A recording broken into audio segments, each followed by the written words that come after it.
Talk about valuations, markets, government policies, all of that with a very special guest who's joining us on the show today. RBSA's Managing Director and CEO Rajeev Shah is here with us. RBSA, of course, is a valuation transaction advisory firm, works very closely with corporates across the spectrum along with the government as well on certain transactions. Rajeev, good afternoon and thank you very much for joining us on the show today.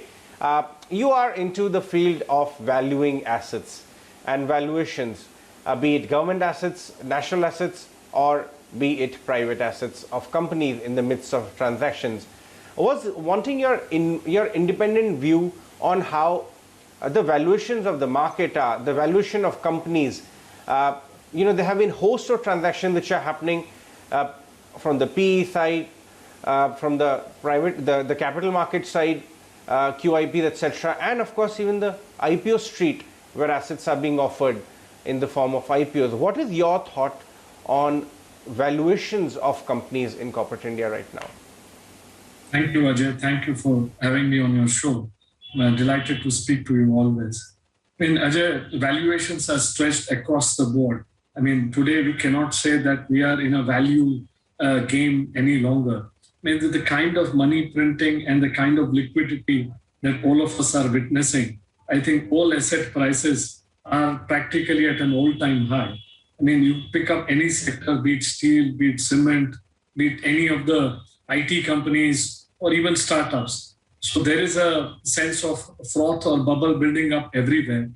Now, the anticipation obviously is that there is a great bull market ahead of us, and there is a economic recovery. The post-COVID recovery would happen, and with the extent of money which has been printed in the West across all whether it is Europe or US or Japan, to some extent China as well, there would be a very, very strong recovery in the economy, subject to COVID, of course. So valuation today, of course, are very, very stretched. But there are deep pockets of value. There are certain assets or certain businesses which still have not run up that much. And there are other where there is obviously a bubble can be seen, and there is a reason for caution. Right. Rajeev, in the middle of all of that, and perhaps wanting to take advantage of global liquidity and high spirits among investors, the government is also emerging as a player, as a participant in the form of wanting to divest big assets. Two of them are on the block. Some are, in fact, the talk is that the PSU divestment list will be expanded further. My colleagues have gathered that from the policy quarters in Delhi. And just yesterday, a colleague of mine, Karishma, brought forward how a SPV structure would be formed now in order to pool all the assets land bank of PSUs into one and missell it. What are your thoughts on this land monetization plan first, and then we'll talk about overall divestment plan, the way the direction it is taking? So Ajay, actually this is a wonderful idea. Now, if you see, most of these large PSUs were legacy companies. Over a period of their life, they have accumulated significant real estate assets. Now, these real estate assets hold a significant value today. Now, but the challenge is that the cash flow based values that any potential buyer would look at. See, any potential buyer is willing to invest and is interested in the operating business, not the underlying real estate or not the surplus real estate.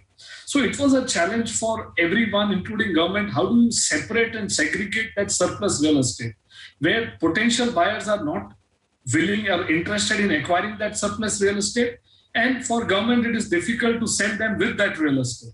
So the best course which has been found out is that for each of these large strategic sales, government is first demerging the non-core surplus real estate and creating a sort of land holding company out of that. Now, all of these large companies have significant real estate with them. Now, as and when these are demerged, and the government would still continue to have control over that demerged entity, which is the real estate, and leave aside the operating businesses which can be privatized. And once you have all these various land holding companies from which are demerged portions of various other PSUs, then obviously there is a plan for further monetization of that real estate or development of that real estate. So it is essentially solving a significant challenge which most privatization or disinvestment engagements were facing. I think with this segregation would genuinely help in expediting the whole process. Right. Rajeev, what's your observation on the divestment program overall, the way it's progressing? One view is that despite the COVID headwinds and delays brought about because of COVID, still government has really done a commendable job. All the transactions which are required to be done prior to BBCL divestments are happening. The special dividends, the Numaligarh being sold off, all of that, the data room now being opened, and gradually, however slow it may appear, it is moving forward, and the list is also being expanded. Others say that it has got dragged on a little bit and may not happen in the targeted time. What are your thoughts the way this entire massive exercise of divestment is being undertaken, newer companies are being brought in, and also the investor response in such an environment? So I would say that the work is proceeding at a very, very rapid pace, and I would thank and congratulate the government for doing a commendable job. See, most people may not appreciate that these are very large and very complex companies, and the decision making actually has multiple layers to it. And this, in order to sell a company which is perfect, you need to work on it. So there is a significant amount of pre-transaction work which is actually going on at a very, very quick pace. It is happening at a very strong pace. So there is no doubt that the disinvestment process is on.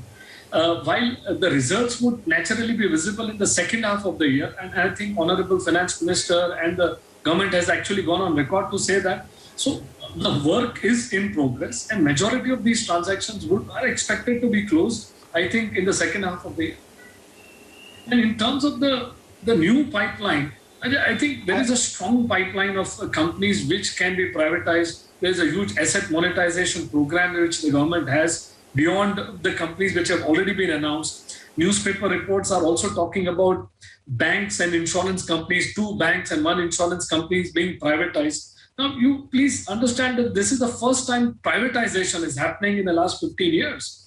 I mean, the last privatization happened in, I think, NDA government, the first NDA government. But subsequently, these are all disinvestment where there were small chunks of small holdings of these companies sold. But essentially, this is the first time where genuine privatization with the transfer of control is being attempted after a very, very long time.